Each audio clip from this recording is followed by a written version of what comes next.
So ನೀವು ಇಷ್ಟು reality show ಮಾಡಿದ್ದು ಒಂದು ತೂಕ ಆದ್ರೆ ಬಿಗ್ ಬಾಸ್ ಒಂದು ತೂಕ. ಹೌದು. ಸೊ ನಿಮ್ಮ ಲೈಫಲ್ಲಿ ಬಿಗ್ ಬಾಸ್ ಎಷ್ಟರ ಮಟ್ಟಿಗೆ ಒಂದು ಇಂಪ್ಯಾಕ್ಟ್ ಮಾಡಿದೆ? ಮೇಡಮ್ ನನಗೆ ಇದು ಫಸ್ಟಿಂದಾನು ಗೊತ್ತಿತ್ತು, ಅಕಸ್ಮಾತ್ ನಾನು ಬಿಗ್ ಬಾಸ್ಗೆ ಹೋಗ್ತಾ ಇದ್ದೀನಿ ಅಂದ್ರೆ I am gonna come out use ಅಂತಾನೆ.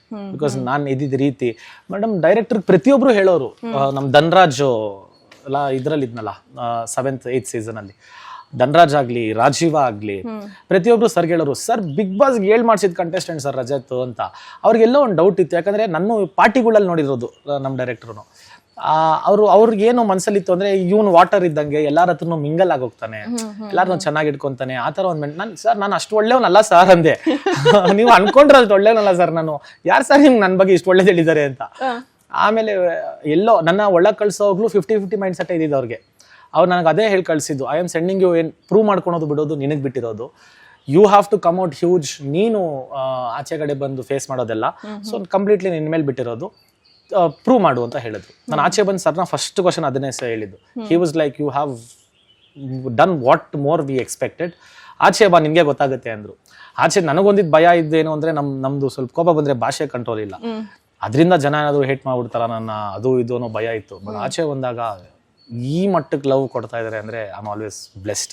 ಯಾವುದೋ ಮಾಡಿದ ಜನ್ಮದ ಪುಣ್ಯ ಅಷ್ಟೇ. ಓಕೆ, ಒಬ್ಬ ಕಲಾವಿದ ಆಗಿದ್ರೆ ಆದಂತವರಿಗೆ ಈ ಒಂದು ಶೋ ತುಂಬಾನೇ ಹೆಲ್ಪ್ ಆಗುತ್ತೆ. ಹೌದು.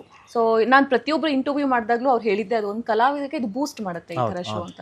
ಸೊ ನಿಮಗೆ ಎಷ್ಟು ಮಟ್ಟಿಗೆ ನಿಮ್ಮ ಒಂದು ಪ್ರೊಫೆಷನಲ್ ಲೈಫಲ್ಲಿ ಇದನ್ನ ಜೊತೆಗೆ ಮುನ್ನಡೆಯೋದಕ್ಕೆ ಹೆಲ್ಪ್ ಆಗ್ತಾ ಇದೆ?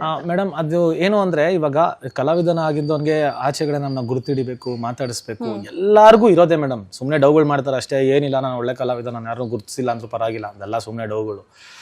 ನಾವು ಇವಾಗ ಒಂದು ಕೆಲಸ ಮಾಡ್ತಾ ಇದೀವಿ ಅಂದ್ರೆ ಜನರು ನಮ್ಮನ್ನ ಅದನ್ನ ಹಿಂಗೆ ತಗೊಂತಾರೆ, ವಿಲನ್ ಆಗೋದ್ರು ತಗೊಳ್ಳಿ, ಹೀರೋ ಆದ್ರೂ ಬಟ್ ತಗೊಳ್ಳಿ ಅನ್ನೋದು ಎಲ್ಲರ ಮನಸ್ಸಲ್ಲೂ ಇರುತ್ತೆ. ಸೊ ನಾವು ಕಷ್ಟಪಡೋದೇ ಇದಕ್ಕೆ, ಜನರನ್ನ ಎಂಟರ್ಟೈನ್ಮೆಂಟ್ ಬಿಟ್ಟು ನಾವು ಇದೆಲ್ಲ ಮಾಡೋದೇ ಇದಕ್ಕೇನೆ. ಬಟ್ ಇಂಥ ಒಂದು ಶಾರ್ಟ್ ಪೀರಿಯಡ್ ಅಲ್ಲಿ ಇಷ್ಟು ಹ್ಯೂಜ್ ಫೇಮು, ಇಷ್ಟು ಹ್ಯೂಜ್ ಸಕ್ಸಸ್ ಕೊಡುತ್ತೆ ಆ ಶೋ ಅಂದ್ರೆ, ಆ ಶೋಗೆ ಎಷ್ಟು ತಾಕತ್ ಇರ್ಬೋದು. ನಂಬರ್ 1 ರಿಯಾಲಿಟಿ ಶೋ, ಆಮೇಲೆ ಅದನ್ನ ನಡೆಸೋರ್ಗೆ ಎಷ್ಟು ತಾಕತ್ತಿರಬೇಕು. ಏನ್ ಮೇಡಮ್ ಆಚೆಗಡೆ ನೀವು ನೋಡೋದು 1.5 hour ಮೇಡಮ್, 2,000 ಜನ ಕೆಲಸ ಮಾಡ್ತಾರೆ ಬಿಗ್ ಬಾಸ್ ಅಲ್ಲಿ. ಆಮೇಲೆ ಅಲ್ಲಿ ಪ್ರತಿ ಕ್ಷಣ 3 ಶಿಫ್ಟ್ ಅಲ್ಲಿ 4 ಶಿಫ್ಟ್ ಅಲ್ಲಿ ಕೆಲಸ ಮಾಡ್ತಾರೆ, ನಿದ್ದೆಗಳಿರಲ್ಲ, ಅಲ್ಲಿ ಓಡಾಡಬೇಕು, ಫೈಡ್ ಕೆಲಸಗಳಾಗಬೇಕು.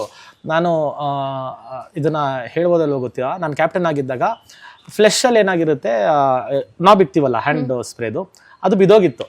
ಸರಿ, ಯಾವುದೋ ಒಂದು ಟಾಸ್ಕ್ ಇತ್ತು, ಆಚೆ ಎಲ್ಲ ಬ್ಲೈಂಡ್ಸ್ ಎಲ್ಲ ಡೌನ್ ಮಾಡ್ಬಿಡ್ತಾರೆ ನಮಗೆ. ಮೇಡಮ್ ಆಚೆ ಒಳಗೆ ಬಂದು ನೋಡ್ತೀನಿ ಅದು ರೆಡಿ ಆಗಿದೆ ಅಂದ್ರೆ ದೇ ಆರ್ ಸೋ ಫಾಸ್ಟ್.